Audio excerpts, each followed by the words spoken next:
Hello everyone. मैं आप सभी लोगों का मार्केट एकेडमी में स्वागत करता हूं।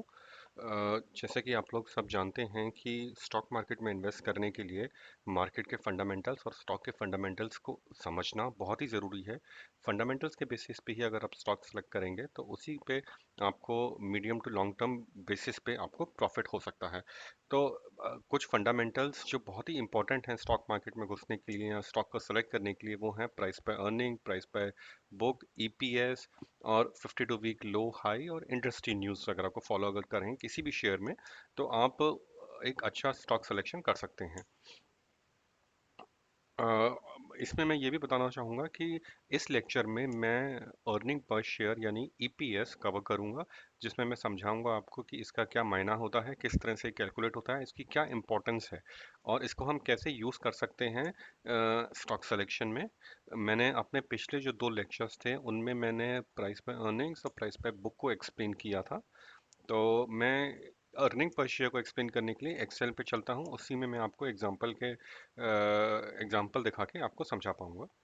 तो जैसे कि आप देख सकते हैं इस एक्सेल फाइल में मैंने एक अर्निंग पर शेयर का एक एग्जांपल बनाया है। अर्निंग पर शेयर कैसे कंप्यूट होता है? अर्निंग पर शेयर में आप कंपनी का पूरा जो इनकम है या प्रॉफिट एंड लॉस है divided by number of shares करके हमें मिलता है अर्निंग पर शेयर। तो अगर एग्जांपल के तौर पे हम देखें, कंपनी की अगर इनकम 1 लाख थी, उसके पास उसने 1000 शेयर्स इशू कर रखे थे, तो उसका ईपीएस 100 हो गया। राइट। और इसी तरह से अगर मान लीजिए मैं आपको बताऊं कि 4 कंपनियों के ईपीएस जो हैं वो 71.48 रिलायंस का है और सबसे कम आईओसी का है। ये इस बेसिस पे आप देख सकते हैं कि रिलायंस का जो ईपीएस है सबसे ज़्यादा है, बट ये एक सोल क्राइटेरिया नहीं हो सकता ईपीएस स्टॉक को सिलेक्ट करने के लिए, बिकॉज इसमें ये भी देखना ज़रूरी है कि रिलायंस का जो शेयर है उसका क्या प्राइस है। बिकॉज रिलायंस के शेयर का प्राइस इन शेयरों से बहुत ही ज़्यादा होगा, तो ईपीएस आपको चाहे ज़्यादा दिख रहा है लेकिन अगर उसका प्राइस देखेंगे तो उसमें बहुत ही ज़्यादा होगा। तो इसीलिए वो फैक्टर्स को भी देखना ज़रूरी है। और एक चीज़ मैं यहाँ पे और भी बताना चाहूँगा कि ईपीएस जो है वो आपका last earning of the company को कंपेयर करता है, को कंसिडर करता है for the purpose of calculation. लेकिन ये भी देखना ज़रूरी है कि अर्निंग्स जो है कंपनी की वो कंसिस्टेंट है या नहीं है। मैं आपको एक एग्जांपल दिखाता हूँ। ये मैं मनी कंट्रोल पे आ गया हूँ।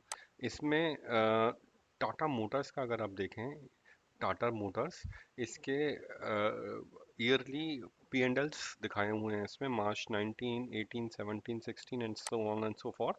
तो अगर आप देखें कि इसमें सेल्स जो है वो रेगुलरली बढ़ रही है, लेकिन अगर इसमें हम बॉटम लाइन में जाके देखें तो इसका जो प्रॉफिट है, इसका प्रॉफिट आफ्टर टैक्स जो है वो करंट ईयर में मार्च 19 में बहुत ही अच्छा प्रॉफिट है, लेकिन पुराने ईयर्स में अगर आप देखेंगे तो उसमें सब में लॉसेस है।